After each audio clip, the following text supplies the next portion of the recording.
Tanner, I don't know, man. That's a lot of gas. I say, woo, I don't want to feel this again. Point it right. What? Commanders family, as always, we have a special show for you today. Future Hall of Famer Brian Mitchell joins the show to talk about running backs and this Commanders offense. Then the fellas get in the film room to break down the Commanders' new look offense. I got a feeling they're gonna be talking a lot about the rushing game. Then y'all know it's baseball season. The Nats are in full play, and our crew gets to show off their skills a little bit. You will not want to miss it. That all starts right now on Command Center.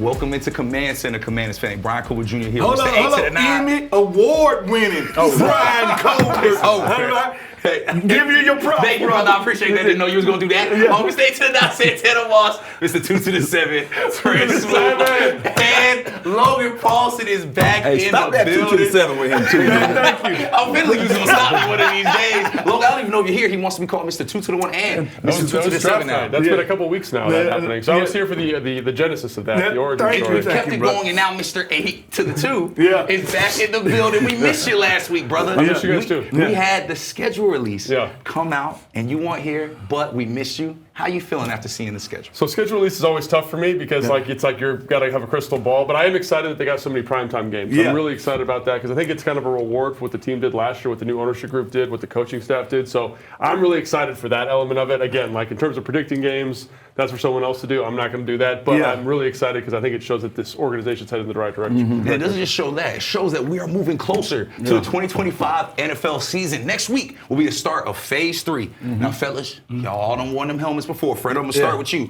During this time, because it's interesting. You've been a rookie, but you've also been a new free agent acquisition. There's just time for that chemistry to build. Man, how important was this time for you? Well, you know what? As much as they're going to do a lot of on-the-field stuff, it's about the off-the-field stuff that they do now. Because now we need to incorporate a new draft class. We need to incorporate new free agents. We got free agents. Latimer that came late last year, he's still getting acclimated. So this is when they become a team right now. This is when they become a family. You always hear Coach talk about it. This is a brotherhood. Well, if I'm going to be my brother's keeper, we need to get out and do some things together. And I think that makes this part important. Yeah, and obviously the relationships are important, but if you're thinking about it from an X's and O's standpoint, this is where the foundation of your offense comes in. Phase 2 is kind of laying the early stages. It's the first time you've been on the field, right? This is the first time you guys have heard the cadence, talk new stuff, you talk about new people.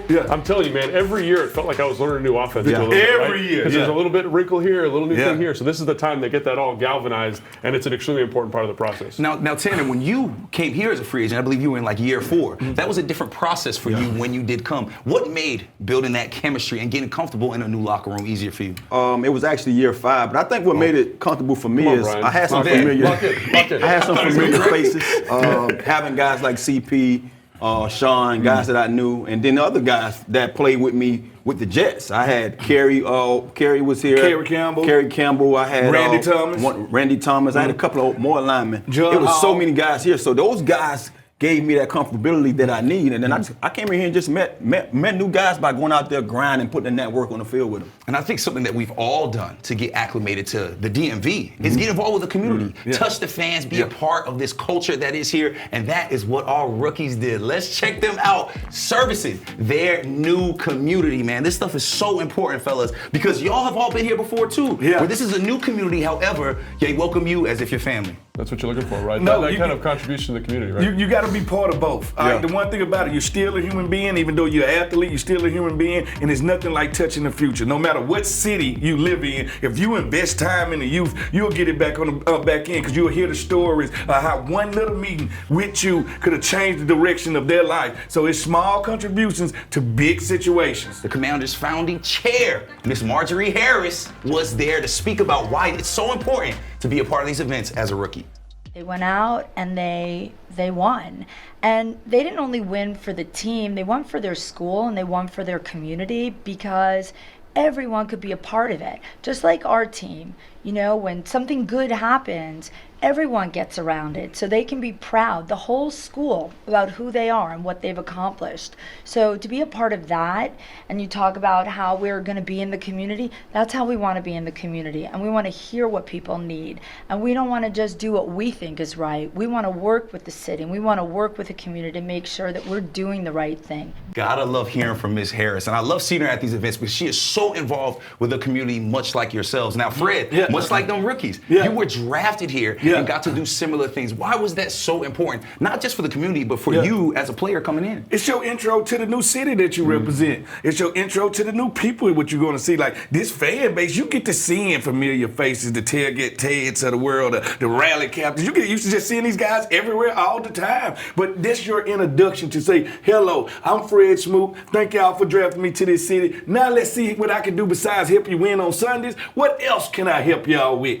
There go the thing. You have to be a little selfless, and that's what she's saying there. We have to be selfless to come together. And Logan, you did something very similar. Being undrafted, though, you still found ways to get involved with that community. What were ways you were able to do that, and what did that do for you as a player, especially being an undrafted guy where nothing's promised? Yeah, I mean, looking back on it, I wish I would have done more of it. You know, I think because you don't understand, like, in the moment how impactful those meetings are and impactful those relationships are. So, again, I wish I would have done more. But, again, it's like Fred's saying, your ability to kind of ingrain with the community, build those relationships. And, you know, at the time, I didn't know this was going to be my home. And so now here we are, and having those kind of pre-existing relationships is great. So. And Tanner, you still, post-career, are still doing events. We were just talking about event off air. Why is that still so important for you? Because you don't have to do anything. You're not from here. You don't owe this community anything, but you treat this community like they're your home and like they're your family. Yeah, I think one of the things from me is just my heart tells me to do it. You know what I mean? I was a guy that was in those guys' shoes, or most of these kids around this, this community's shoes when it came to seeing the Dolphin players when I was down in Miami and wanting to be close.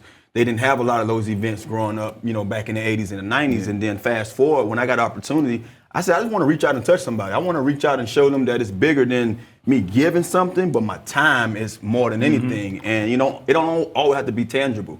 You know what I mean? If you give them your time, you give them that, that moment to chat, it goes a long way. So that's why I still do it to this day, because they're giving me so much out there on the field. I just enjoy giving it back. And y'all are a perfect example of why it's important, because again, none of us are from here, but we have made this place home. And a lot of that has to do with your guys' work in the community. I think we have rookies that are going to be doing the same thing. I caught up with our 7th round pick, JaCorey Krosky-Merritt. And let me tell you guys, he was all smiles. I've never seen somebody more excited to play for the Washington Commanders. Let's hear from him. It's time to raise hell with the rookies. Presented by Intuit for education, tackling financial literacy together. I've read that you spent the entire time with your team. Even though you knew this was it, you knew you'd be moving on, you knew you'd be moving on to the NFL, you stayed with the team that didn't allow you to play because you weren't eligible, man. And to me, I think that showed a lot about your character, and it's something I wanted to highlight. Man, what goes into that decision and make you say you want to stay with the guys that share the same team as you? Being there the whole summer, the summer with those guys, like fall camp, training camp, like we kind of had that bond. Well, we did have that bond. Like, we're a brotherhood at Arizona, and it wouldn't just feel right just laying them guys down. I mean, I knew I could do something to help us win a couple games during the season, so I was on scout team just, giving those guys a good look and, just wanted to win and, protect the culture. So, I had to make sure I was able to still produce even though I wasn't able to play on Saturday. And I think that mentality is a big reason why DQ and company wanted you in the building. And you're joining a running back room that got some dogs. Brian Robinson Jr., Austin Eckler, Chris Rodriguez. How do you feel you add to what's already working out here in Washington? I feel like I can add some value to that room. I mean, those are great guys. I'm looking forward to coming in and learning from those guys. They've been here a minute, and I'm just ready to compete and just take it all in, especially from guys who've been here already. So just learning small stuff from on and off the field. So I think it's gonna be good. Let's look at some of his college career numbers. 558 carries, 2,549 yards, and 4.7 average yards per carry. Now, fellas, remember, this kid did not play but one game in the last season, but he was still invited to the Shrine Bowl. And not only was he invited, he bagged that offensive MVP. Now, let's look at the Commanders' newest rookie running back, but let's welcome in our guy, a Washington legend and future Hall of Famer, running back Brian Mitchell. It's time for Securing the W, presented by Hercules Fence. Security in every job. Welcoming in our brother, future Hall of Famer and Super Bowl champion, Brian Mitchell. B, good to see you, dog. What's up, brother? How y'all doing, man? Oh, man, we are good, blessed brother. to be here, man. We are good. Now, we just heard from our 7th-round running back, Jacory Crosskey-Merritt, and talking about what he can bring to this running back room. But B, Mitch, you used to play running back a little bit, too. What do you think he'll bring to an already successful running back room? Well, I can tell you the young man is hungry, and I based on the fact he only played one game in his last year of college and was ready for the East-West Shrine game and go out there and get over 97 yards on 11 carries, shows he's going to be prepared. I believe he has great balance. I think he can run through people. He can run away from people. I think when you look at the people he have in front of him, Brian Robinson, also looking at Austin Ekeler, he can learn a lot from those guys. He needs to get a little better coming out of the backfield, catching passes. If he can do that, then he can make himself even more, I would say, available for the team. Well, B. Mitch, you one of them guys, you know how to share a backfield. I'm sure you just shared it with Ernest Biner, amongst many names. You shared it with a lot of great running backs. You know running back by committee. When you look at the Chris Rodriguez's of the world, the Brian Robinsons of the world, the Ecklers of the world, like, do you think this is going to be what we call a true running back by committee since they all different and bring something different to the table? Even when you talk about Merritt, do you see them sharing the rock? Well, I think they share it until somebody shows that they seem to have the hot hand that day. Mm-hmm. And whoever that guy is, I think Cliff is going to use him. One thing about a young guy coming in with those veteran guys, don't come in thinking you know everything. Mm-hmm. Try to learn from them. Steal a little something from their game to implement it to yours. I did it with Ernest. I did it with Reggie Dupart back in the day, Kelvin Bryant. The more you can learn and implement it into your game plan, the better you'll be. B. Mitch, speaking of just, coming in and not acting like you know everything, I'm pretty sure young guys and even some of the guys who was young from a year ago are going to be a sponge to most of those guys in there who's already went out and got it done. What is it like? What kind of mindset you have to have, though, just knowing that, man, it's slim pickings. It's a lot of guys in here, and I'm trying to make this squad. Like, what is the mindset like for a guy who's, whether he's a practice squad guy from last year or a late round draft pick this year that knows he has the talent, but it's just a lot of guys sitting in there that already have that position. Every rep count. Well, I think, and Fred's exactly right. Every rep does count. And what you have to do is make sure you're prepared for it. A lot of guys, young guys, they come into the league and they want to act like they've been in the NFL. They happen to wear that silver medallion instead of jumping their asses in the books and making sure they know exactly what to do. And every chance you get, make something happen. The thing as a young man, when you have a big play, the coach is going to put you in there again. You go out there and you do something great, they want to see you do it some more. And the guys that don't get the reps, they know at that moment, they read the writing on the wall. I won't be around. So I would say for any young guy out there, know what you're doing. Go full speed. If you make a mistake or not, make sure you're going full speed, not run around like you don't know what you're doing. You do that, that's the quickest way out of town. B, I mean, obviously, like you played running back, you know it better than anybody. What is the most challenging thing for a young running back? Because it's, obviously there's Merritt, but, Rodriguez is still a young player. There's a lot of young people. Kaz Allen, young football player. What's the most difficult thing for those young players to learn and kind of acclimate to at the NFL level? To be comfortable. I think for me, when you come into the league and you see guys who's already been there and the coaches seem to be giving them a lot of the reps, you're wondering, how can I show you something if I'm not really doing it? And then the guy gets in there, and instead of knowing what he has to do, he makes a mistake.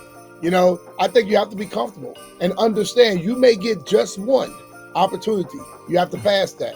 And then the next time you get two, you pass both of those. And the more you do that, you begin to build that confidence. The coach begin to get confidence in you.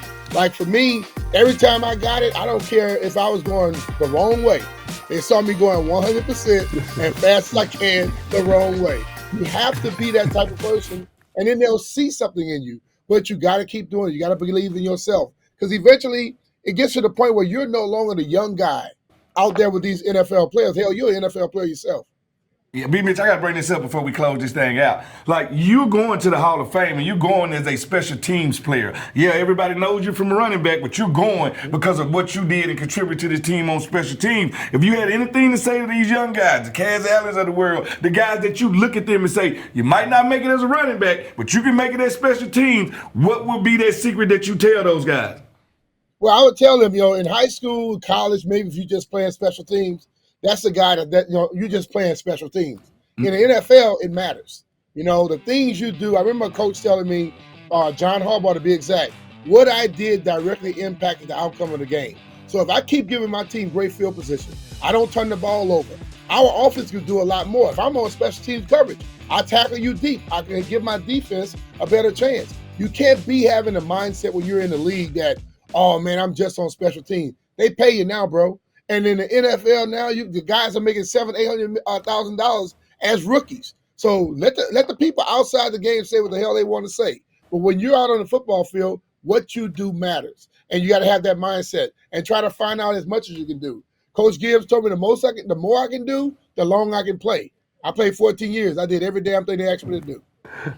Always great to have my brother and future Hall of Famer, Brian Mitchell, join the show. Now, you can catch B every game day with me and Santana Moss. We'll be live on the Commanders YouTube page, but also in August, we'll be on WSA 9 doing the Commanders preseason games. Can't wait to do it, B.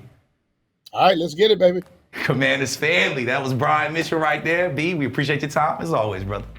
Peace. Now it's time for Top 5, presented by UA Local 5 Plumbers, protecting the health of the nation's capital since 1890. Now, here's a look at the Commanders' run game in 2024.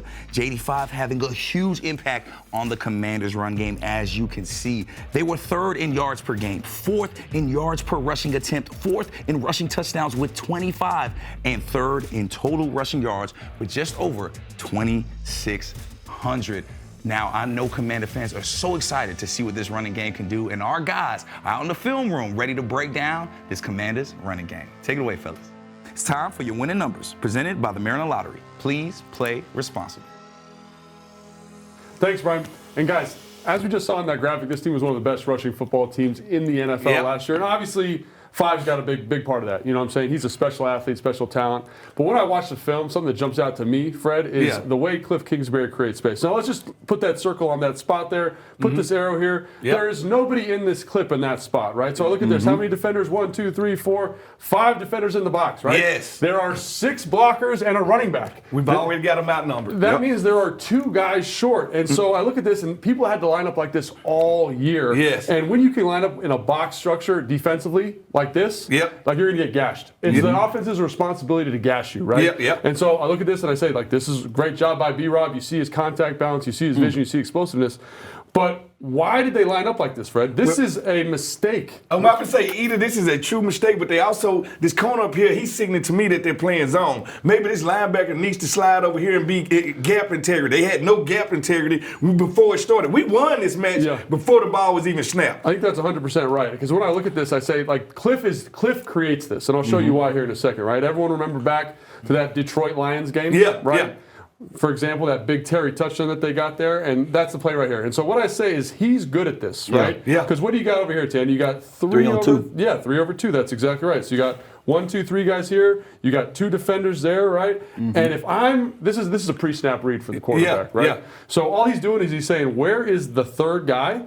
He's blitzing. I have numbers. Let's spit the ball out here. And Tim, I know with Kyle you did some stuff similar to this. Can you talk about, as a receiver, what it means when you see this structure, like, I'm about to go to the house? One of the things that Kyle would always do, he would give us 2 plays, and he would say, if you see this linebacker or this safety or whoever's in this box, if you see him leave, then you're getting the ball. If he stays, then we'll hand the ball off. So basically, you're watching that guy chopping at the bitch, just saying to yourself, man, give me the look I want, because if you leave, I'm getting the rock. That's the trigger man right here. He's the guy that decides where this play goes. And you would hope if you was on the defensive side, he would hold this look off as long as he can, but they got him added to the blitz. They got him added to the blitz, but they also got him added to the blitz with a running quarterback, one we can't account for. So it's automatically 10 versus 11 anytime we play this. Now it's almost, if you do it, okay, if you don't do it, we still got some way to beat you. Yeah, and to me, this is a run, right? Everyone says, oh, this is a pass. This is a run, man. It's a run with a pre-snap read here. So he's looking at that. He gets the numbers he wants. And this is another thing that makes Jaden so special. Obviously, he's a great runner, but his ability to get his feet right and spit this ball out is extremely special. So get the ball out. And I mean, as a ball carrier, Tana, I look at this and I say, man, I'm not a dynamic player. I'm out. But when I see this kind of relationship, block, like, good night, right? This is when you show the camera these right here. I'm out. And you know, Terry's got some juice, right? He can go. He can go. One thing I always say about Terry running wise, you never see him get ran down. He's gonna run as fast as the person that's chasing him. And if you get him a clear path like this, he's already not easy to get down. Hey, all you gonna see is the name McLaurin and whatever the shoe bottoms look like once he get to moving like that. Fred used to seeing that. I ain't seen it. So this is the other one, right? So this is a true RPO, right? This is one that's a little bit more complicated, right? But basically basically you're putting this guy right here in conflict. So what you're going to do is you're going to run a little slant. Jaden's got to read out. He does an excellent job reading this out. They're not going to block the guy with the circle on him, right? Yep. And watch, he blitzes up in the line of scrimmage. He's fitting the run. We put him in conflict. I mean, Tana, like, I don't know, man. That's a lot of grass.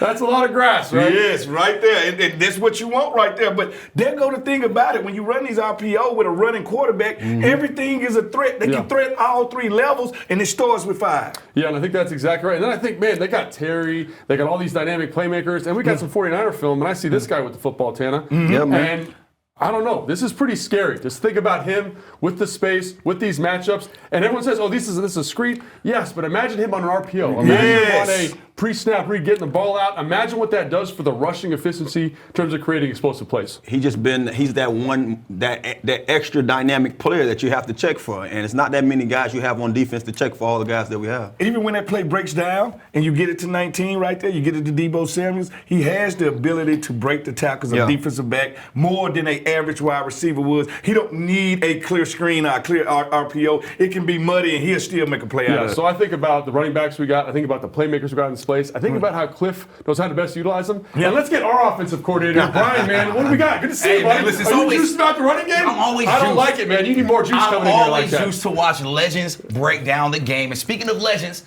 like always, Fred Smoot did not show up to work on time. So Santana Moss had to be filling Frank, and you got to sit down with a Nationals legend. Let's check it out. I was with Darryl Green.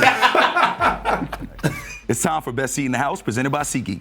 The most disruptive idea in ticketing, a ticket that works. Expect the expected. SeatGeek. Especially in sports, as you know, most pro careers flame out pretty quickly like that. Yeah, I mean, my dad always told me someone's always trying to take your job, and especially our job, because we had the best jobs in the world. I mean, we're getting to play a game for a living. Kids game. Yeah, we get to have fun. We get to do things in clubhouses with buddies. We're acting like we're 12 years old and we're 30 years old. So I just always took it as a pleasure, and just every day was like, hey, man, don't take it for granted. And someone's always going to want your spot, because why wouldn't they? So, you know, as I got older, too, you learn and you start to just be a little bit more consistent. But that's kind of the way I looked at it. Like, you know, why wouldn't someone want to have my job? I'm not going to let them take it. Yeah. I mean, he hit it spot on. I think it's easy to just say, I'm going to be this guy that I was that got me here. Yeah. I think every year we evolve. And with that being said, there's somebody behind you doing the same thing. He's in your back pocket. And I've always took the approach of never taking anything for granted. But at the same time, I learned this early out the gate, because when I got into the league, I hurt my knee immediately in training camp. So to go through that and see how it felt in the building as a rookie, being the first round draft pick and can't play, and how they looked at me and how they responded to my injury as if I wasn't there. Yeah. I say, woo, I don't want to feel this again. Always a great time with the Get Loud crew. It was fun seeing Tanner be filling Frank and filling for Fred on Get Loud. But we know that the Mouth of the South is all about getting loud. And he'll be getting loud live from the Admiral in DuPont on May 29th at 8 p.m. Make sure you check out on that. And the award-winning podcast, the Command Center podcast crew, will be live from Tom's Watch Bar in Navy Yard at 8 p.m. So much content for y'all, and it's all live for the best fans in the NFL. I promise you won't want to miss it. And speaking of things you don't want to miss, it's time for your can't miss moment, presented by FanDuel. Make every moment more with FanDuel, an official partner of the Washington Commanders. Almost 1 year ago today, our QB1, Jaden Daniels, had the chance to throw out the first pitch at the Washington Nationals game. And as you could see, he was all smiles, because what a big moment for our new superstar. Now, this was just a few weeks after being drafted to Washington as the second overall pick. And what an introduction to DC, getting to throw out that first pitch. Fellas, this is the way you get indoctrined into this fan base. Fellas, y'all ever thrown out a first pitch? Yeah, I have. Of course I have.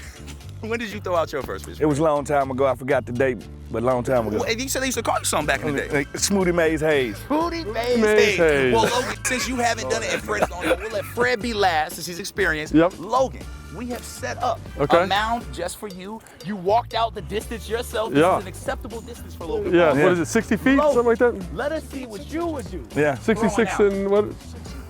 60 feet, 6 inches. Yes. Producer Jason. Oh! Whoa. We're in Hey, the net. still win. That was Does that count? Hey, that's not a That's not a strike. Okay. All right. It wasn't a strike. So that's the bar you guys got to set. All right. You just throwing the ball, right? You just trying to get it into the net, Tennis. Real easy. Logan ain't wait for the instructions. Yes. Oh, there you go. All Oh. right. Fred, now you said you've done this. Yeah, I had a warm-up throw too. Let's see how it goes. That was boy. My arm's messed up now. Oh God. There we go. Get the toe, baby. Point it right. That was too late. What? The ball got stuck in my hand. What? The ball got stuck in my hand. I gotta go Now, again. listen, I truly thought I gotta go again. again. Oh my God! Now it only Yes. That was gay. gracious. Listen, I don't know how y'all gonna cleanse y'all palate or what y'all just saw there. However, we will be back next week. Brian, are you gonna throw it? Because Brian's the whole I've Brian's never gotta thrown throw a it. baseball or played. That's a crazy story. Oh God. Oh nice. Oh good. Closer than y'all. Smoothie Mays, hey. I thought I hit that jump.